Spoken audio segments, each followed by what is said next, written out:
Hello 102, it's Brittany, teacher, and today is Wednesday, March 4th. I'm here to talk to you about your Backpack 5 lesson. Today we are going to work on pages 62 to 65. I'm going to read with you and help to discuss the ideas in the book with you.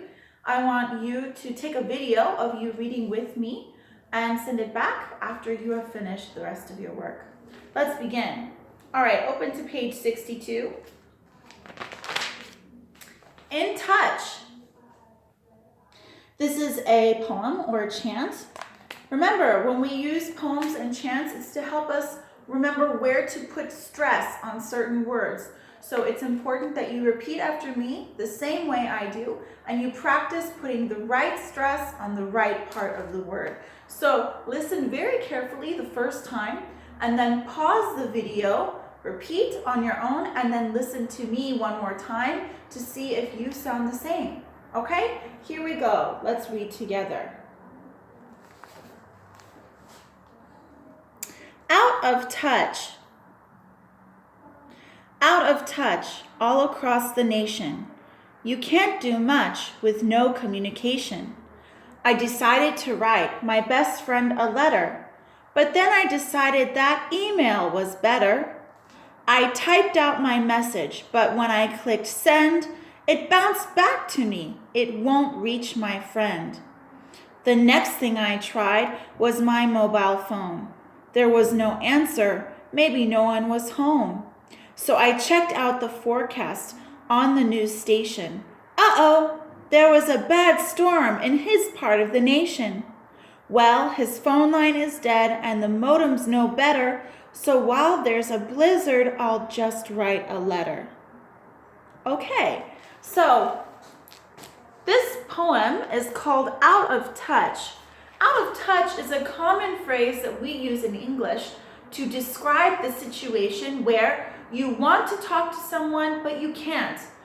A common way to say this phrase would be, you can ask, let's see, Jenny, have you spoken to Ethan lately?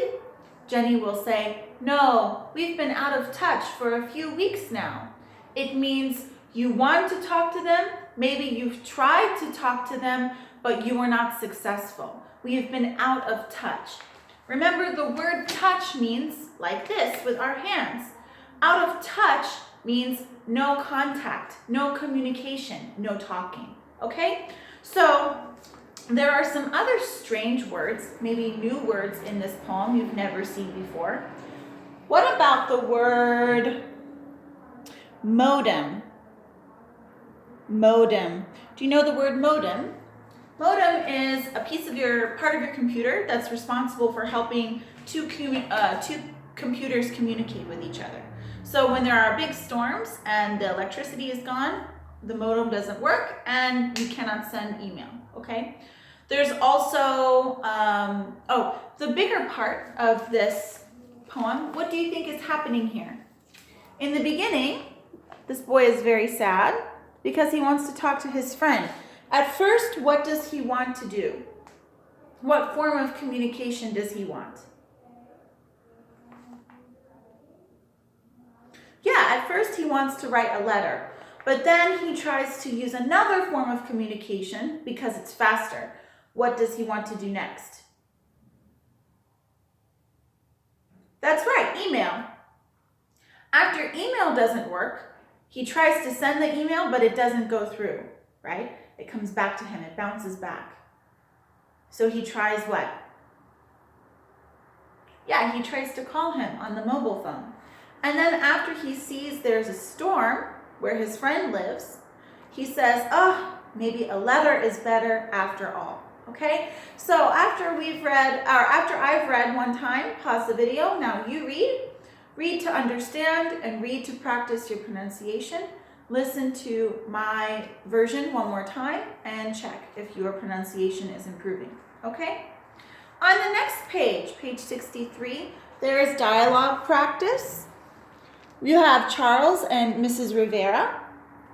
I want you to practice this dialogue either with your mom or dad, your brother or sister, your friend, It doesn't matter, choose someone and practice. Take a video of you practicing and send it to me.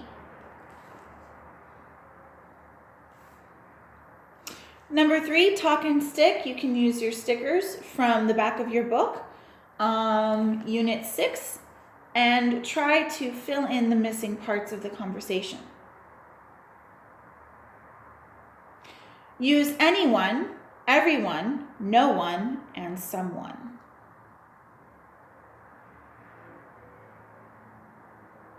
Okay, next page. Now we have a story. Once again, I'm going to read the story. I want you to use your finger and point. Read along with me, and then we will discuss. Here we go.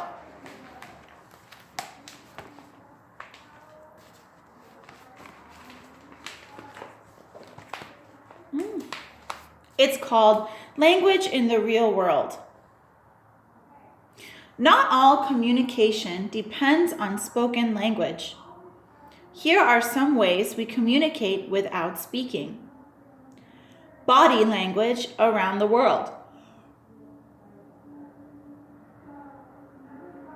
Body language is a way to communicate using gestures, not words. What is a gesture? A gesture is an action we use with our body, with our face, or our hands. If I point to you and I say, "You, answer the question," you don't have to really listen to what I'm saying. You can just see what I mean with my hand. This is a gesture. Hello, that's a gesture.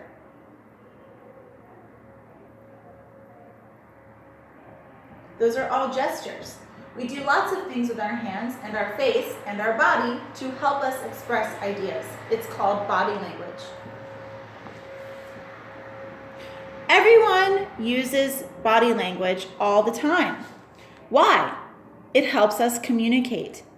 What do you think it means when someone puts his or her thumb up? What does it mean when you nod your head up and down? If you live in the United States, you will understand that this movement means yes, but in parts of Europe, it doesn't. Gestures for greeting people will certainly be different depending on where you are at the moment. How do you greet someone in your country? Here's a picture of gymnast Mirna Tamici giving a thumb up sign at the Special Olympics. A thumbs up means everything's okay. If you say, "Brittany teacher, are you okay?" Yes, everything's okay.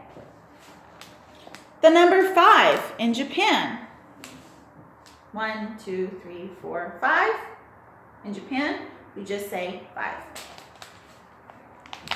Looking for a ride, Canada. If I want to get in a car with someone and I need help getting somewhere, I go like this, and they will pick me up. The number 1, Germany. In Germany, they count like this. 1, 2, 3, 4, 5. Okay? Let's keep reading. Sign language. How do you communicate if you can't hear or speak? Well, using your voice isn't the only way to communicate. Most deaf people use sign language. It is a way to communicate using special gestures instead of talking. There are different sign languages, just like there are different spoken languages. What do you think will happen if you use British Sign Language in China? People won't understand you. Many deaf people can also read lips and speak. Some experts think that all deaf people should learn how to read lips and speak so that they'll be able to communicate with hearing people. What do you think? So this is interesting. If you are a deaf person who lives in Korea, you will learn a different sign language than a deaf person who lives in the United States. Isn't that cool? So that means that we have lots of different ways to move our hands to communicate in sign language in different cultures. Now we can learn about flags. International Marine Signal Flags. Sailors use international signal flags to communicate with each other and with people on land. There are 40 flags in all. Signal flags will always be useful because people can see them from far away and everyone at sea understands them. Each flag has a special meaning. If a ship shows the X flag, it means that it needs help. Okay, so now look at your book and look at all the different flags that you see. Which flag means watch for my signals? Point to it. That's right, this one. Which flag means my vessel is stopped? That's right, it's this one here. What does it mean my message is understood? That's right, this one. What about keep clear? That's right, this one here. And dragging anchor.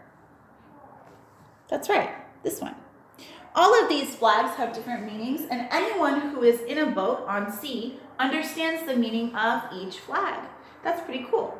So, trying to do track 5 and 6, who uses body language? And do you think people will continue to use body language? These are questions that you can think about on your own after you are finished reading. Okay, now we are finished with Backpack 5. Today's lesson is done. Now you need to check your homework plan for all of the assignments that you need to finish today. Practice your reading, practice your chanting, take a picture and video of the work that you are finished with and send it to me, and I will make a grade for you. Okay? Goodbye.